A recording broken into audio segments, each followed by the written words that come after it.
Gaza पट्टी पर एक बार फिर इजराइल की ओर से भीषण हमले शुरू हो चुके हैं।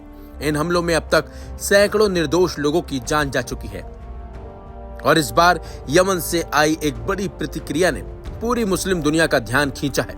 यमन की अंसारुल्लाह आंदोलन के नेता अब्दुल मलिक अल हौदी ने इजराइल के हमलों के खिलाफ चुप्पी साधे बैठे मुस्लिम देशों की तीखी आलोचना की है।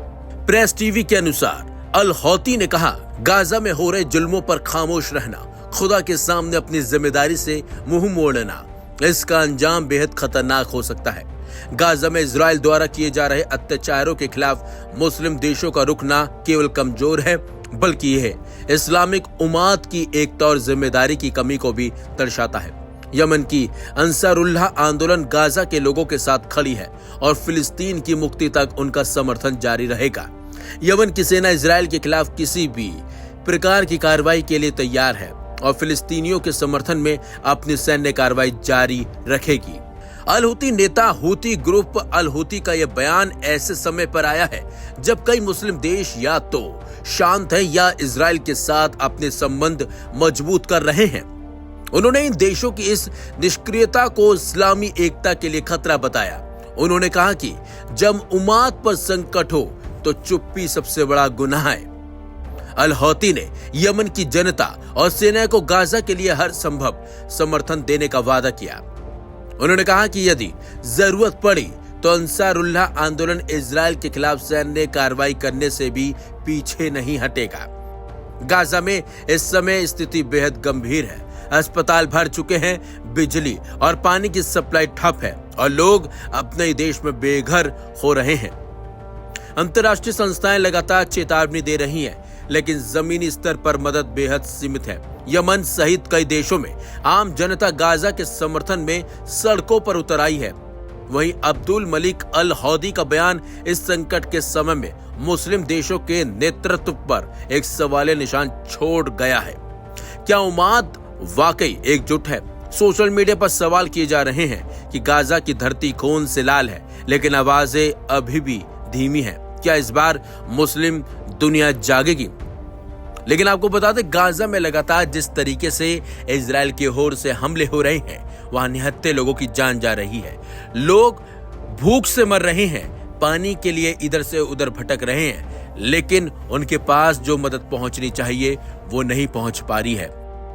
इसी के लिए इजराइल पर लगातार जो देश हैं वो दबाव बना रहे हैं कि गाजा के दरवाजे जो बंद हैं उनको खोला जाए, ताकि गाजा में जो लोग भूखमरी के शिकार हो रहे हैं उनको बचाया जा सके, बच्चों को बचाया जा सके और उन लोगों को खाद्य सामग्री पहुंचाई जा सके। हालांकि ट्रक तो पहुंचे हैं वहां पर खाद्य सामग्री लेकर, लेकिन वो भी ना के बराबर हैं, क्योंकि जहां 500 ट्रकों की जरूरत है वहां 5 से 10 ट्रक ही सामग्री लेकर पहुंच रहे हैं, जो नाकाफी है।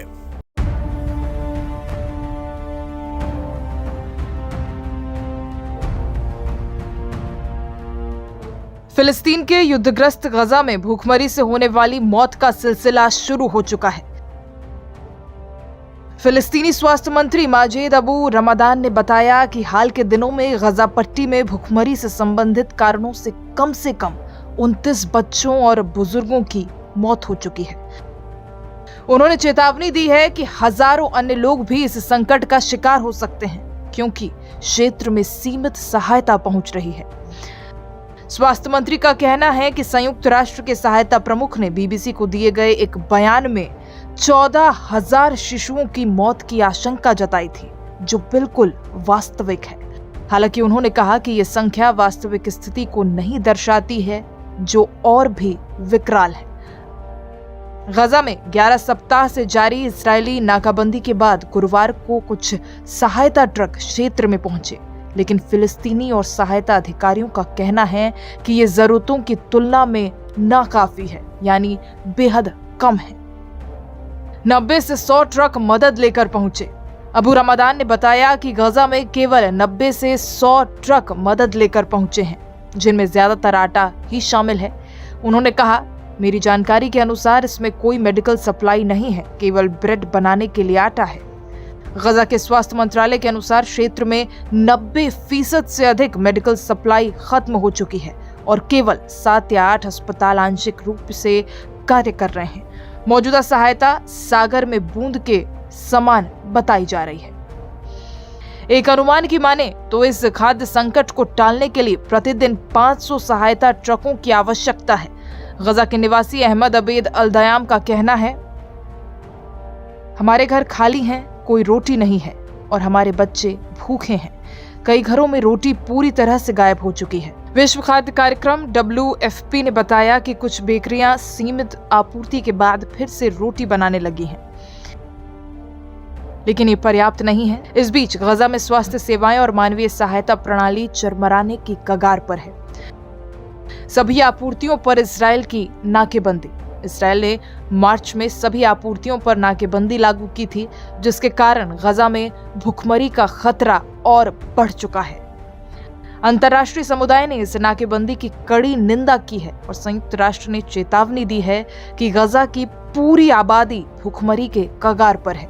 फिलिस्तीनी रेड क्रिसेंट सोसाइटी के प्रमुख यूनिस अल खतीब ने कहा है, सहायता ट्रकों की संख्या इतनी कम है कि ये लूटपाट और भीड़ के खतरे को बढ़ा सकती है। उन्होंने बताया कि अभी तक गजा के नागरिकों तक कोई सहायता नहीं पहुंची है। ये संकट गजा में चल रहे संघर्ष और बमबारी के बीच और गहराता जा रहा है। स्वास्थ्य मंत्रालय के अनुसार अक्टूबर 2023 से अब तक इस्राएली हमलों में कम से कम 53,655 लोग मारे गए हैं। साथ ही 1,21,000 से ज्यादा लोग घायल हुए हैं। अंतर्राष्ट्रीय समुदाय से इस मानवीय संकट को रोकने के लिए तत्काल कार्रवाई की मांग की जा रही है। गजा के सबसे बड़े अस्पताल में बड़ी तादाद में कुपोषण से पीड़ित बच्चे भर्ती। इसराइल हमास युद्ध की कीमत मासूम बच्चे अदा कर रहे हैं। गजा के अस्पतालों में कुपोषित और पीड़ित इन बच्चों की दशा युद्ध के अभिशाप को साफ साफ दर्शाती है और बयां करती है। अपनी 2 साल की बेटी की कमजोर बाहें पकड़कर अस्मा अल अर्जा उसका कपड़ा ऊपर करके उसकी उभरी हुई पसलियां और फूले हुए पेट को दिखाती है। बच्ची अस्पताल के बिस्तर पर लेटी है, गहरी गहरी सांसें लेती है और फिर बेकाबू होकर रोने लगती है। ऐसा पहली बार नहीं है जब मयार कुपोषण से जूझते हुए गजा के अस्पताल में आई हो, लेकिन इस बार 17 दिन अस्पताल में बिताना उसके लिए काफी मुश्किल रहा। उसे सीलिएक रोग है, जो कि एक ऑटो इम्यून विकार है, जिसमें ग्लूटेन, गेहूं और जौ में पाए जाने वाला एक तत्व के सेवन से शरीर की प्रतिरक्षा प्रणाली अपने ही स्वास्थ्य कोशिकाओं और उत्तकों पर हमला करने लगती है। इसका मतलब है कि वो ग्लूटेन यानी गेहूं, मैदा, सूजी आदि युक्त भोजन नहीं खा सकती और उसे विशेष भोजन की जरूरत है। मगर 19 महीने के युद्ध और इस्राएल की कठोर नाकाबंदी के बाद युद्धग्रस्त क्षेत्र में उसके लिए खाने के विकल्प बहुत कम बचे हैं और जो उपलब्ध है वो उसे पचा नहीं पाती। खान यूनिस के नासिर अस्पताल में मयार के बगल में बैठी उसकी मां ने कहा, उसे डायपर, सोया दूध और विशेष भोजन की जरूरत है। सीमा बंद होने के कारण ये सरलता से उपलब्ध नहीं है। जहां ये चीजें उपलब्ध हैं वहां वो काफी महंगी हैं, जिन्हें मैं वहन नहीं कर सकती। संयुक्त राष्ट्र बाल एजेंसी के अनुसार मयार उन 9,000 से अधिक बच्चों में से एक है जिनका इस साल कुपोषण के लिए इलाज किया गया और खाद्य सुरक्षा विशेषज्ञों का कहना है कि आने वाले साल में ऐसे हजारों मामले सामने आने की उम्मीद है। WHO ने पिछले सप्ताह कहा था कि लोग पहले से ही भूख से मर रहे हैं। फलस्तीनी क्षेत्रों के लिए संयुक्त राष्ट्र जनसंख्या कोष के प्रतिनिधि नेस्टर ओवो मोहांगी का कहना है, जहां भी देखो लोग भूखे हैं। वो इशारा करके बताते हैं कि उन्हें कुछ खाने की जरूरत है। इसराइल ने नाकाबंदी में ढील तो दे दी है, लेकिन फिलिस्तीनियों तक बहुत कम सहायता पहुंच रही है। 2 महीने से अधिक समय से इसराइल ने सभी खाद्य, दवा और अन्य सामान को उस क्षेत्र में प्रवेश करने पर प्रतिबंध लगा दिया है, जहां लगभग 20 लाख फिलिस्तीनियों की आबादी निवास करती है। गजा में निवास करने वाले फिलिस्तीनी जीवित रहने के लिए लगभग पूरी तरह से बाहरी सहायता पर निर्भर हैं। क्योंकि इसराइल के आक्रमण ने क्षेत्र की लगभग सभी खाद्य उत्पादन क्षमताओं को नष्ट कर दिया है।